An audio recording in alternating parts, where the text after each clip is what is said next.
you feel the events of September the 11th changed the way news was covered in America?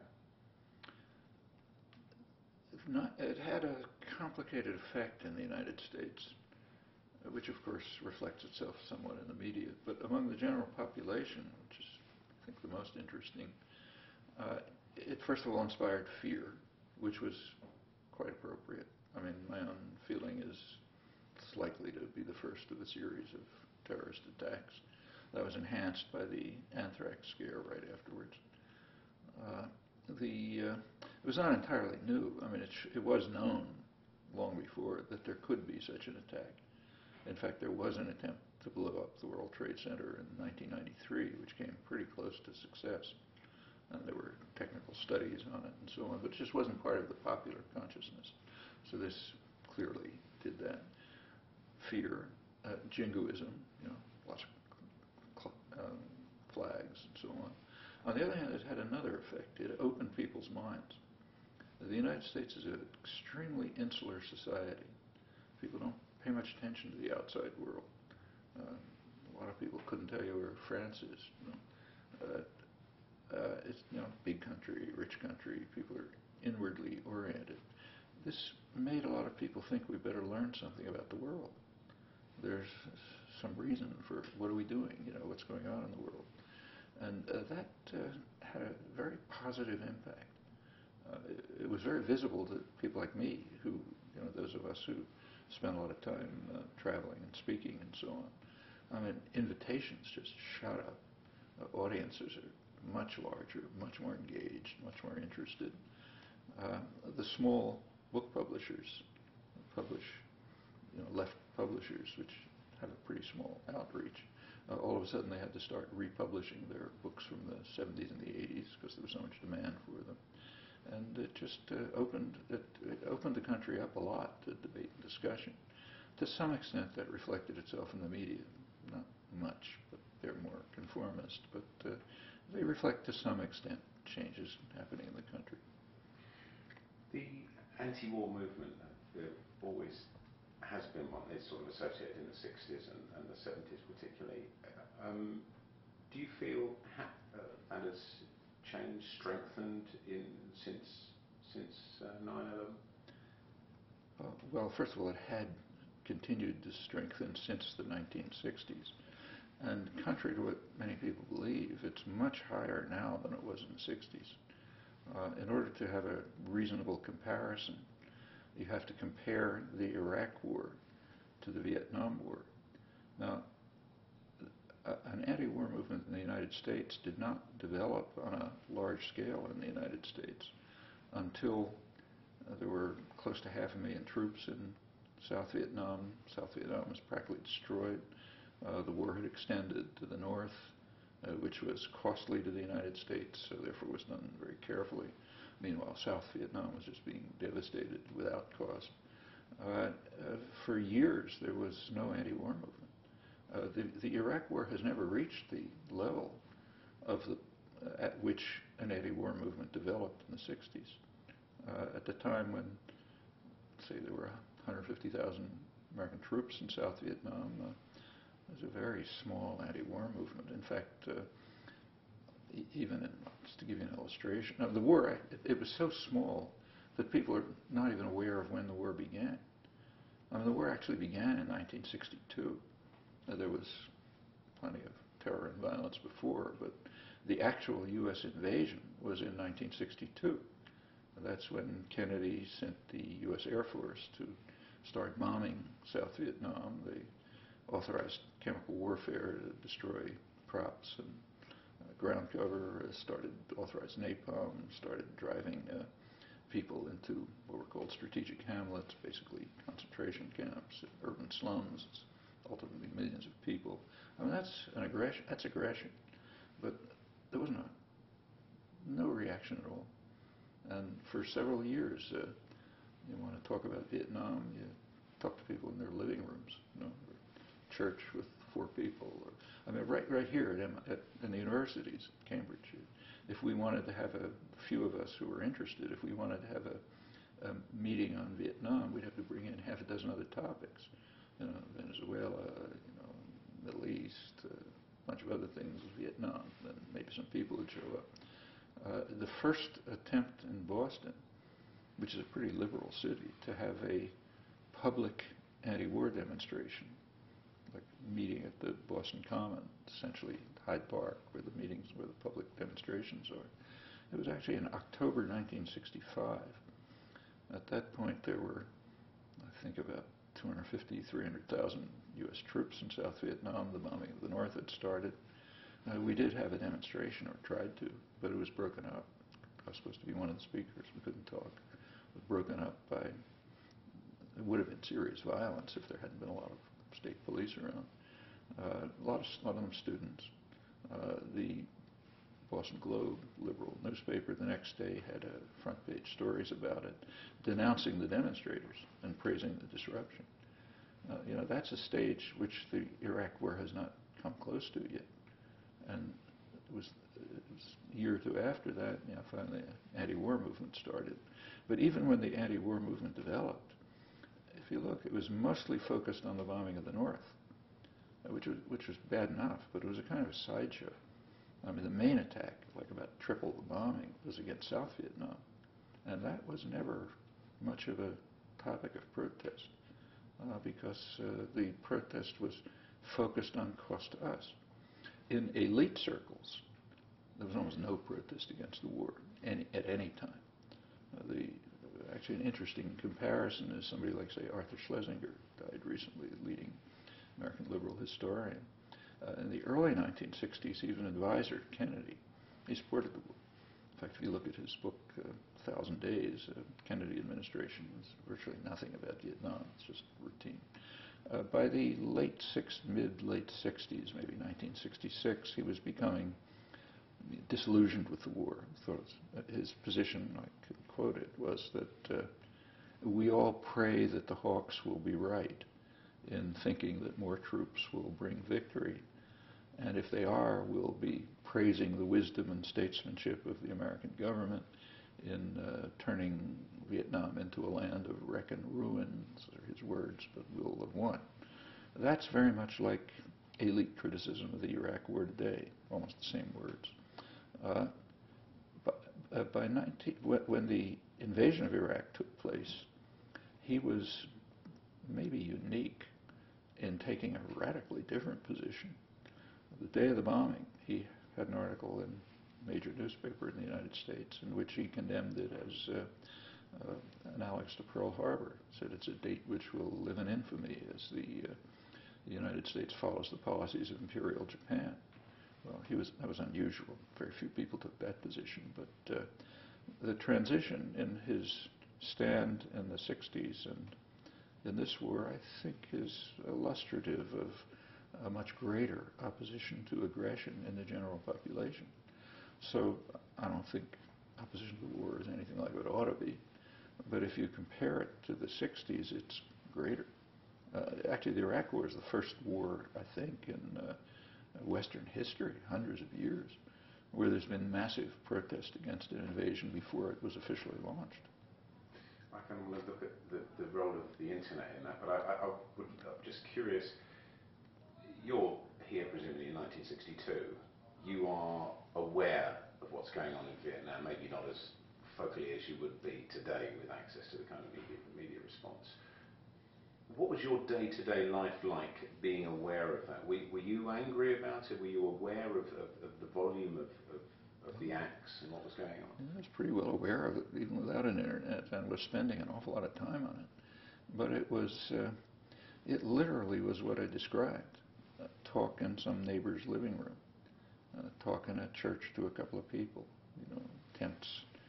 By 1965, you were able to have teach-ins to a fair number of people. But by 1965, I was organizing resistance, with a few friends, organizing national tax resistance.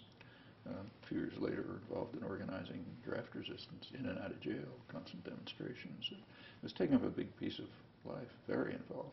Yeah, I didn't realize in detail what was happening, but you could find out. I mean, it wasn't impossible to find out. In fact, you could even find out from the most respected sources. So Bernard Fall, for example, who was, military historian, Vietnam specialist, the civilian who was most respected by the Pentagon, for example, in McNamara's memoirs, is the one person mentioned. He was telling the truth about it. Nobody's paying much attention, but he was describing accurately what was happening with real bitterness and anger. He was kind of a hawk. Like, he thought that Saigon government should really control all of Vietnam, but he cared about the country, and he saw that it was being wiped out. In fact, by 1967, when he was killed in combat, he was writing that he said Vietnam as a cultural and historical entity may not survive the most vicious assault that any country has ever, this size has ever endured from major military power. That was 67, when there was very little elite protest against the war. In fact, there never really was. The standard view was pretty much what I quoted from Schlesinger, and what the view is today among elites. We have to win, but if it costs us too much, maybe we should withdraw. We're 45 years on now. There is a perception in the UK about the reporting of the war in the US that the Americans are slow to move towards anti-war perception because of the way the war is reported. And that may seem naive to you, but would you say that's fairly standard, that's what it is? Well, there are few reporters in England who are unusual. Robert Fisk, Patrick Coburn, a couple others, they really report the war. There's nobody comparable to that here. On the other hand, reporting is courageous, honorable, and I think generally accurate. But we have to remember that the Iraq War is maybe unique in history in that it can't be covered directly. The catastrophe that the United States and Britain have created is so extraordinary that reporters simply can't cover it. There's not, I mean, there are few who do, like, say, Patrick Coburn, but not many. It's just too dangerous. I mean, the reporters are pretty much confined to either the Green Zone, which is like a fortified fortress in the middle of, Baghdad, a couple of places where they're under protection or embedded with troops. And it's not lack of courage. It's just, you just can't do it. It's too dangerous. I mean, that was not true in Vietnam. It's not true in the Russian invasion of Afghanistan. In fact, I can't think of a case where it was true.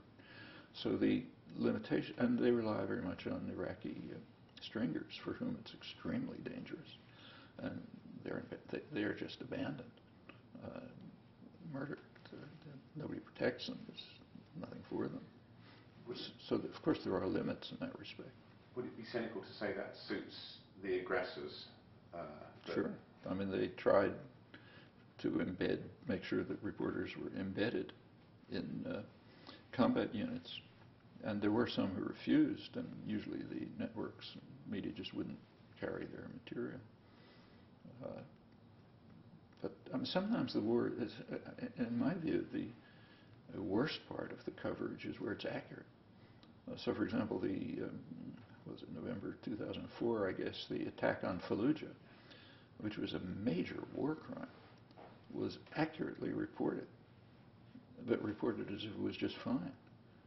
So the first day of the invasion of Fallujah, the U.S. forces, if you look at the front page of the New York Times, you see it in my mind's eye. There was a picture of the hospital in Fallujah with the patients lying on the floor, their hands tied behind their backs, doctors lying on the floor, and an American soldier guarding them. And there was a story accompanying it. The first act of the American forces when they went into Fallujah was to take over the general hospital and toss the patients out of bed on the floor, manacle them, and so on. And they had a reason. They said it's a propaganda center. It's reporting, it's inflating war casualties.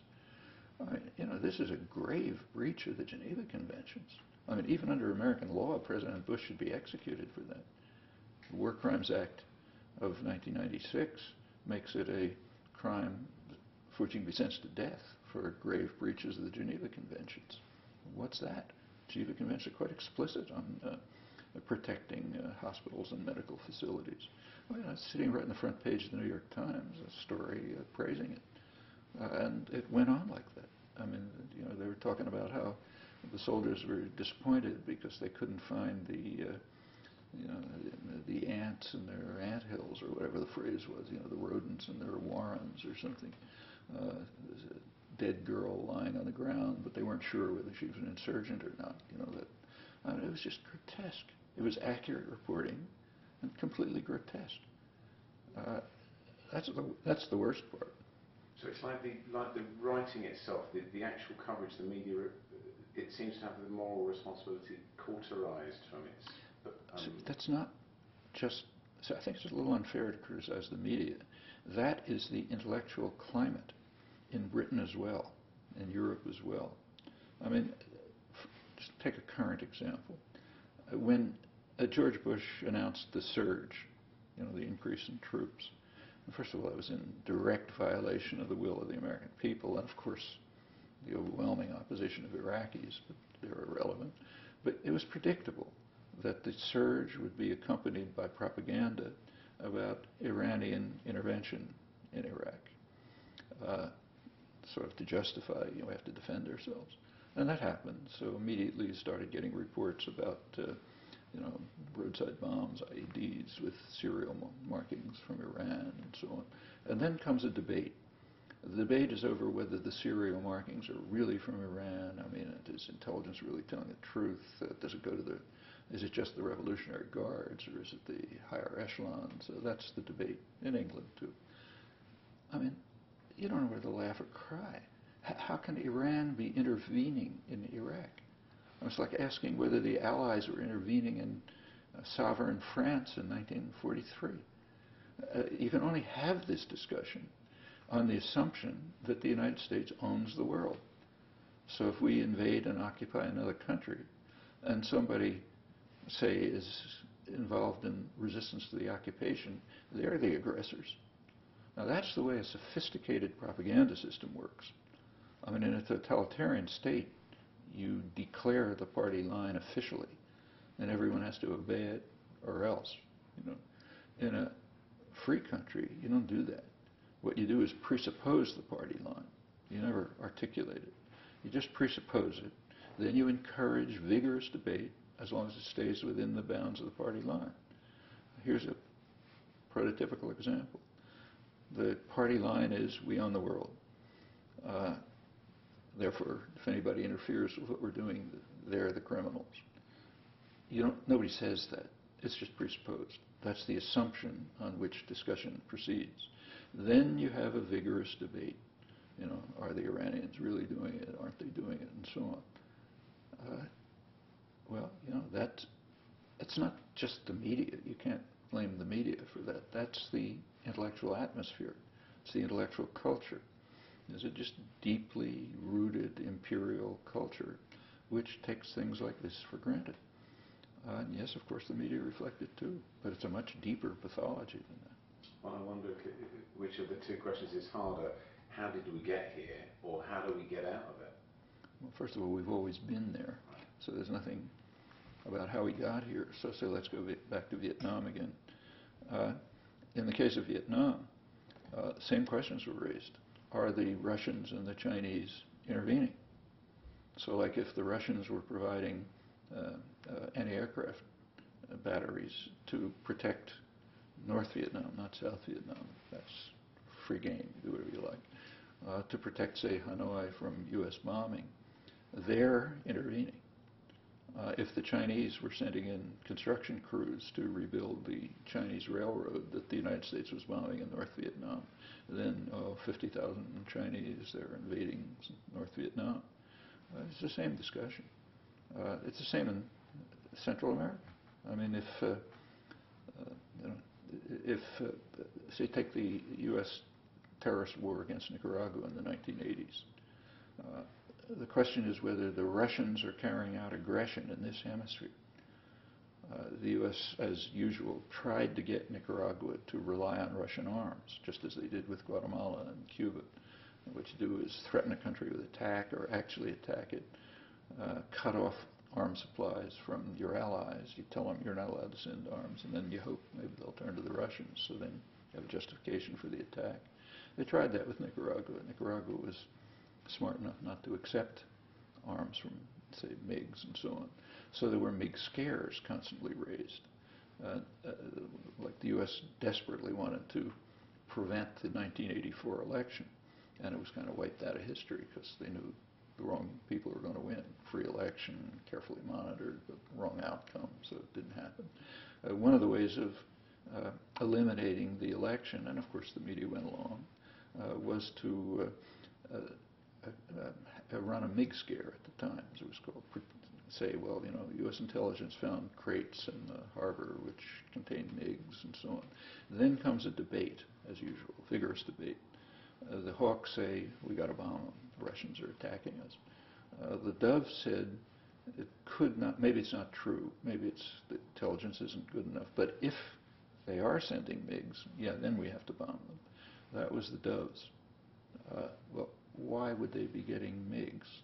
Well, because the U.S. was controlling Nicaraguan airspace and was using that to be, so that the CIA could send instructions to terrorist forces to avoid the Nicaraguan army and attack what were called soft targets, undefended civilian targets. All right, that's legitimate. And if Nicaragua tries to protect its airspace, that's criminal. And if the Russians are involved, it's aggression. And the Doves say, well, if that's what's really happening, yeah, we have to bomb Nicaragua. And you want to go back further? We can go back to the Declaration of Independence. Declaration of Independence, one of the charges against King George is that he caused the merciless Indian savages to attack us with their known ways of warfare, you know, sort of barbarism and so on and so forth. You know, like all propaganda, there's an element of truth, but Thomas Jefferson knew perfectly well it was the merciless European English colonists who were, with their known way of warfare, were carrying out barbaric acts. But we had to protect ourselves from the merciless Indian savages and King George. And so on through history, and the British history is the same, and so is everyone else's.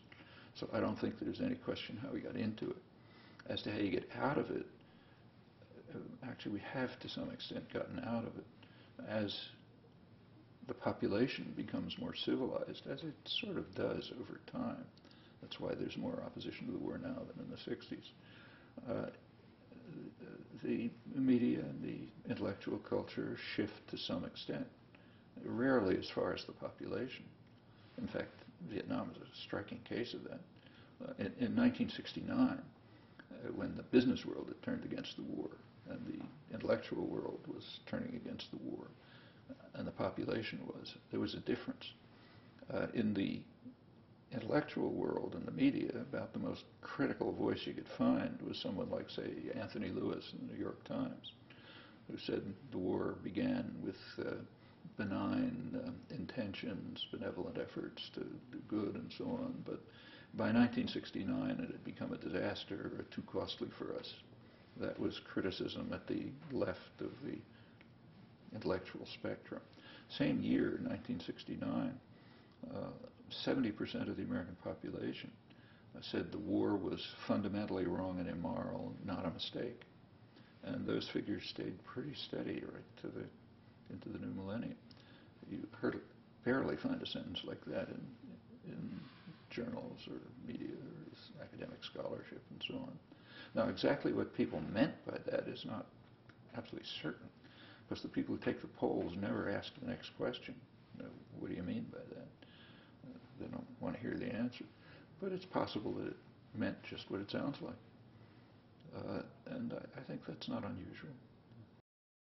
What was the impact in America, as you saw it, of the Vietnamese monks self-immolating themselves in the 60s? It was visually seen by people in the United States. It did bring to people a sense of the intensity of the struggle. It never overcame the basic propaganda image. I mean, the basic propaganda image is the United States is defending the South Vietnamese against communist terrorists run by the North, ultimately by the Russians or the Chinese or someone. That was the propaganda image that was instilled. At the most, you could maybe say it's a civil war in South Vietnam. Nobody practically, except way at the extreme, could say what the truth was.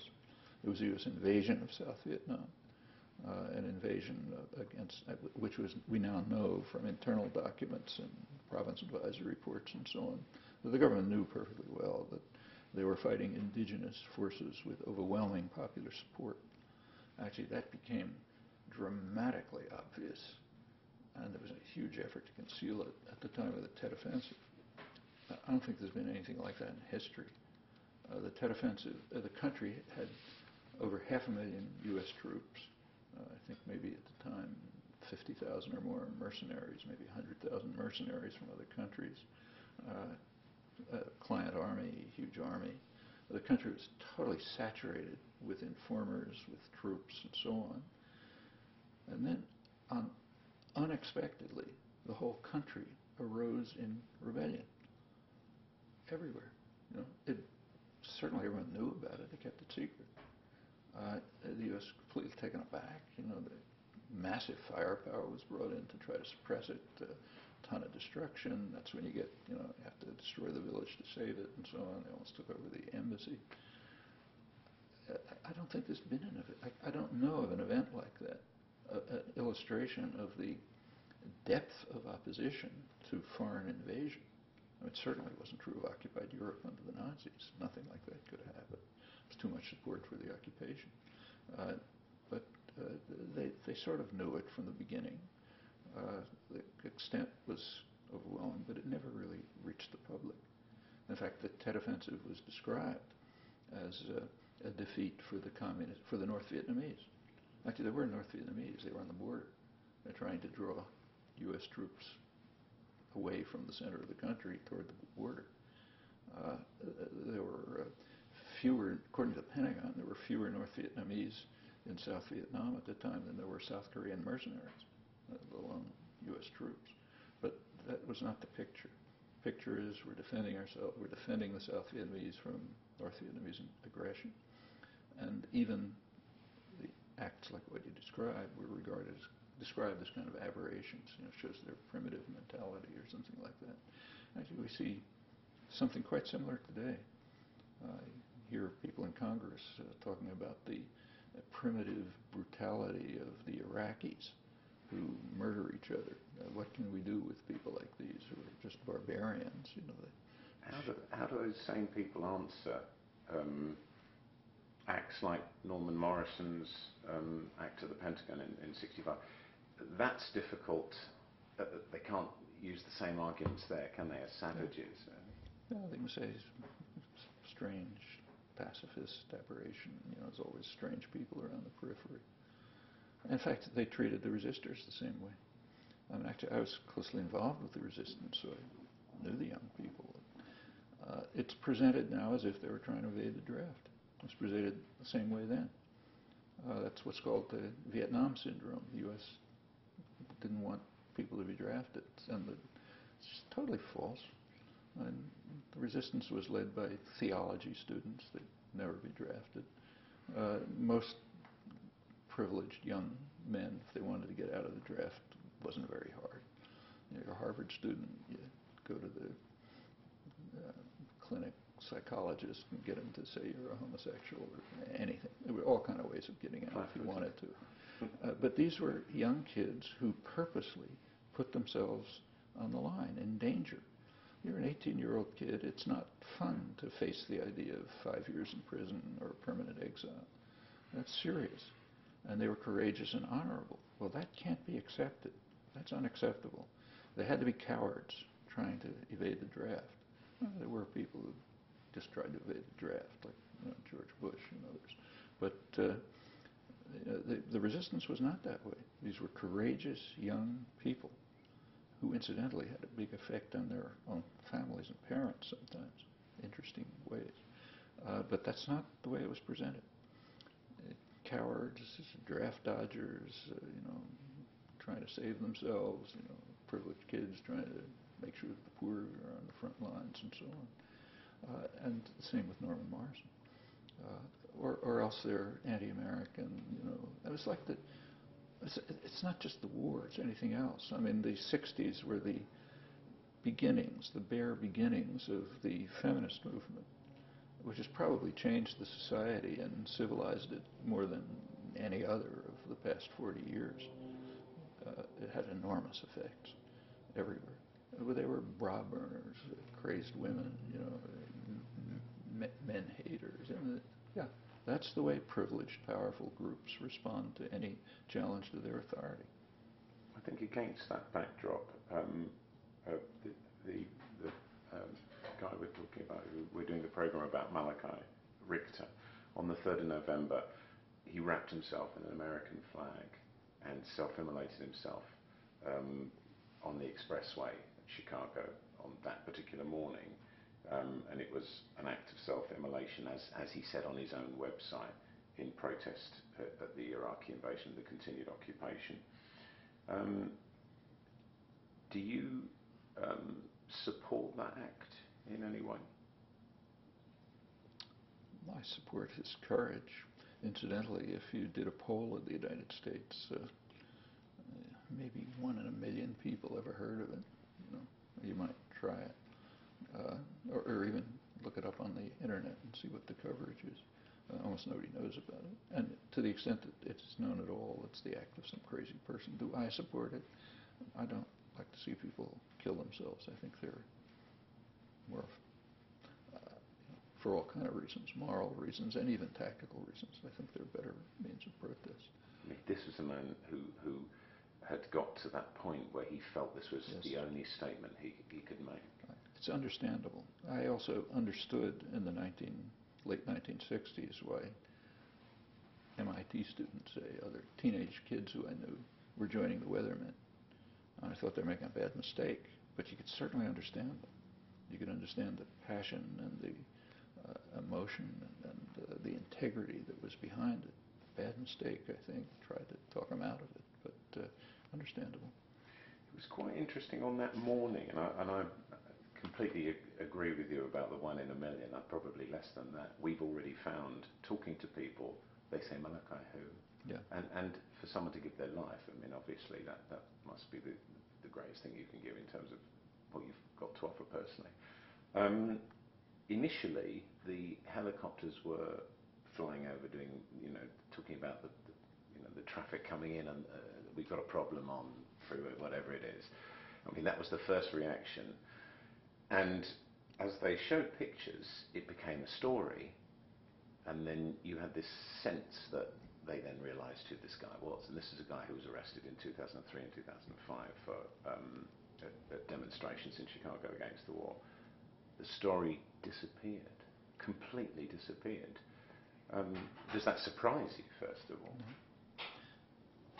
If you check the Norman Morrison story, you'll find about the same. I mean, it is completely standard, and I do not particularly criticize the media specifically. They're reflecting the intellectual culture. In fact, in the 60s, it was much worse. Let me tell you a story that's worse, one of the worst I've ever seen. In maybe 1967 or so in Chicago, the Chicago Museum of Science, which is a famous, important institution, had a diorama of a Vietnamese village, which was set up so that children could stand around it with guns pointing at it and could shoot into the village, shoot the villagers, and and destroy the huts and so on. A group of mothers protested. There was a silent protest of a group of mothers saying they didn't want their children to be shooting at Vietnamese villagers. There was a story about it in the New York Times, condemning the mothers because they were depriving the kiddies of a chance to have fun. I mean, I remember what I wrote at the time. It's one of the statements I've written which caused more fury than maybe anything I've ever said. I said, when you look at that New York Times story, you have to ask whether what the country needs is dissent or denazification. I mean, I'd repeat that now. I'm very happy to see the infuriated reaction. But what is the answer to the question when you see things like that? Okay, I've heard the denunciations. I've never heard the answer. And it's no different elsewhere. This happened to be an extreme case, but with a hospital in Fallujah, what's the reaction? Actually, just to add something to that, the Bush administration was aware of the danger. Before that, Alberto Gonzales, now Attorney General, was the president's legal advisor, and a memorandum was leaked from 2002 in which he advised the president to effectively rescind the Geneva Conventions because that would reduce the likelihood of eventual prosecution. And if you look at the Military Commissions Act, one of the most disgraceful pieces of legislation ever passed in the United States, bipartisan, about a year ago, was supposed to be to reduce torture or something. Actually, if you look at it, one of the things it does is effectively rescind the War Crimes Act. It says that high officials can't be charged under the War Crimes Act, which, to repeat, passed by a Republican Congress, which does provide for sentences up to the death sentence for grave breaches of the Geneva Conventions. You know, one A danger of that. Not that there is much. One more final question.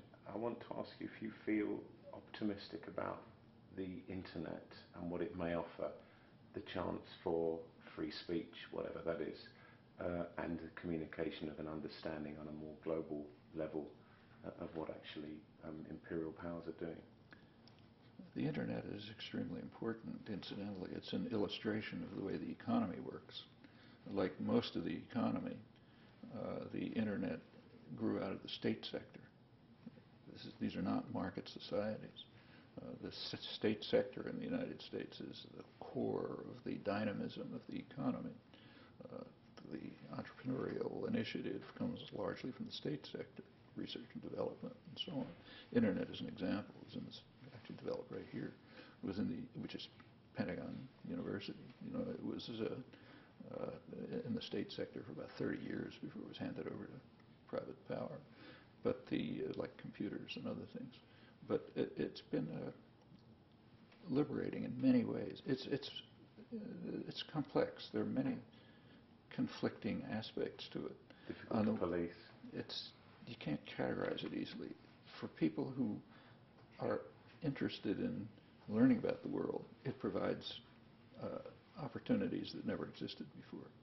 So you can read, say, Patrick Coburn, Robert Fisk on Iraq. You can't do that here. And there's you can pick up Al Jazeera on the internet. You can find sources from all over, critical material and so on. It's a great technique for organizing. In fact, almost all activism now is internet organized. The guy who committed suicide, he has his own site explaining why he did it. That's right. And just, the major social movements now are, let's say, the World Social Forum, global justice movements and so on. Almost anything comes through the internet. All of that is very positive. On the other hand, it's also, it has negative aspects. It draws people towards delusion, immersion in fantasy, all sorts of things, and there are extensive efforts to